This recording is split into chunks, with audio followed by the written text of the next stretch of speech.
கிறிஸ்துவுக்குள் பிரியமான அன்பு உள்ளங்கள் யாவரையும் என் அருமை ஆண்டவரும் உலக இரட்சகருமாகிய எம்பெருமான் இயேசுவின் நாமத்தினாலே நான் உங்களை வாழ்த்துகிறேன். இன்றைய நாளிலே யோவான் 15ஆம் அதிகாரத்திலே 7வது வார்த்தையை நாம் வாசிக்க கேட்போம். நீங்கள் என்னிலும் என் வார்த்தைகள் உங்களிலும் நிலைத்திருந்தால் நீங்கள் கேட்டுக்கொள்வது எதுவோ அது உங்களுக்கு செய்யப்படும். அல்லேலூயா! எவ்வளவு அருமையான ஒரு வார்த்தைகள் பாருங்கள். நம்மை அந்த வார்த்தைகள் ஆறுதல் படுத்தக்கூடிய ஒரு வார்த்தைகளாய் காணப்படுகிறது. நீங்கள் என்னிலும், நாம் அவருக்குள் இருக்க வேண்டும் என்பதுதான் அவர் விரும்புகிறதான ஒரு காரியம். என் வார்த்தைகள் உங்களிலும். ஓ ஹல்லேலூயா! அவருடைய வார்த்தைகள் நம்மில் இருக்கும் என்று சொன்னால், நீங்கள் கேட்டுக்கொள்வது எதுவோ, நாம் ஆண்டவரிடத்திலே கேட்கிறதான காரியங்கள் எந்த காரியங்களாய் இருந்தாலும் அவைகளை நமக்கு கர்த்தர் செய்து முடிக்கிறவராய் இருக்கிறார். எப்படி?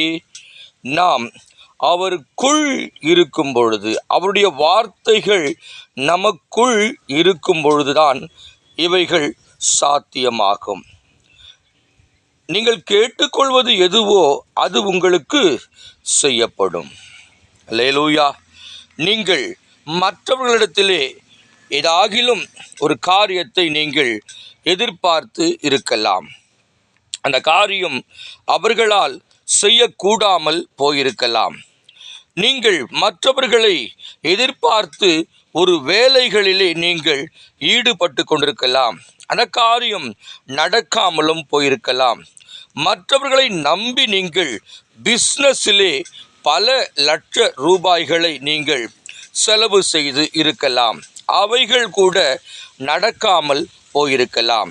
ஆனால் நாம் யாருக்குள் யாரை நம்பி இருக்கிறோம் என்பதுதான் முக்கியமான கருத்தாய் இதில் காணப்படுகிறது.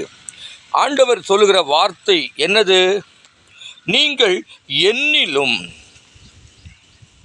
நாம் அவருக்குள் இருந்து அவருடைய வார்த்தைகள் நமக்குள் இருக்கும் என்று சொன்னால், நிச்சயமாகவே கர்த்தர் நமக்கு எல்லாவிதமான காரியங்களை கர்த்தர் செய்து முடிக்கிறவராயிருக்கிறார்.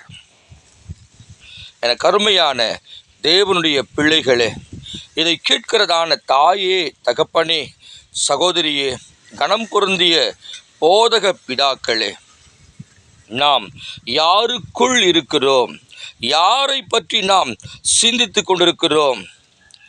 எப்பேற்பட்டதான சிந்தனைகள் நமக்குள் இருக்கின்றது என்பதை நாம் சில வேளைகளிலே நாம் சிந்தித்து பார்ப்போம் என்று சொன்னால், நிச்சயமாகவே நாம் யாருக்குள் இருக்கிறோம் என்று நாம் புரிந்து கொள்ள ஏதுவாய் காணப்படுகிறது. ஆண்டவர் சொல்கிற காரியம் என்னவென்று பார்க்கும் பொழுது, நீங்கள் என்னில் நீங்கள் நிலைத்திருந்தால், அல்லேலூயா, என்னில் நீங்கள் நிலைத்திருக்கும் பொழுது நான் உங்களில் நிலைத்திருப்பேன். பாருங்க, நாம் எந்த நிலையிலே நின்று கொண்டிருக்கிறோம்? யாரை நாம் நம்பிக்கொண்டிருக்கிறோம்? யாருடைய வார்த்தைகளை நம்பிக்கொண்டிருக்கிறோம்? கர்த்தருடைய வார்த்தைகளுக்கு நாம் கீழ்ப்படுகிறோமா? கர்த்தருடைய சித்தத்தின்படி நாம் செய்கிறோமா?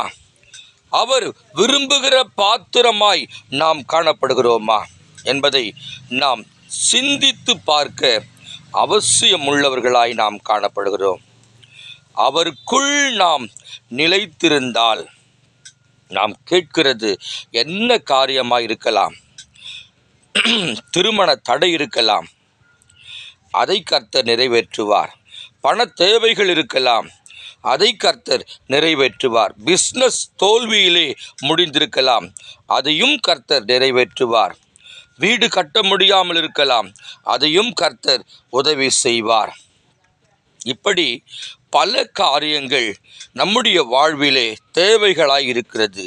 அந்த தேவைகளை நாம் நிறைவேற்றி கொள்ள வேண்டுமானால் நாம் யாருக்குள் இருக்கிறோம் என்பதுதான் முக்கியமான ஒரு கருத்தாய் காணப்படுகிறது. பிரியமானவர்களே, இந்த வார்த்தைகள் உங்களுக்குள் கர்த்தர் கிரியை செய்வாராக. எனக்கும் அப்படிப்பட்டதான ஒரு கிரியை கர்த்தர் செய்வாராக. நாம் ஜெபிக்கலாமா? கண்களை மூடி நாம் ஜெபிப்போம். பரலோக பிதாவே, இந்த வார்த்தைகளை கொடுத்த உமது கிருபைகளுக்காய் நன்றி செலுத்துகிறேன். பரிசுத்த ஆவியானவரே, எங்களுடைய இருதயங்களை ஆராய்ந்து அறிகிறவரே, உமக்கு நன்றி உள்ள இருதயத்தோடு நாங்கள் ஸ்தோத்திரம் பண்ணுகிறோம். நாங்கள் யாரில் நாங்கள் நிலைத்திருக்கிறோம் என்பதை குறித்து நீர் எங்களுக்கு திட்டவட்டமாய் சொல்லிக் கொடுத்திருக்கிறீர். நாங்கள் கேட்டிருக்கிறோம். கேட்ட ஒவ்வொரு தேவ பிள்ளைகளை கர்த்தாவே நீர் ஆசீர்வதிப்பீராக. இயேசுவின் நாமத்தில் ஜெபிக்கிறோம் நல்ல பிதாவே. ஆமென், ஆமென்.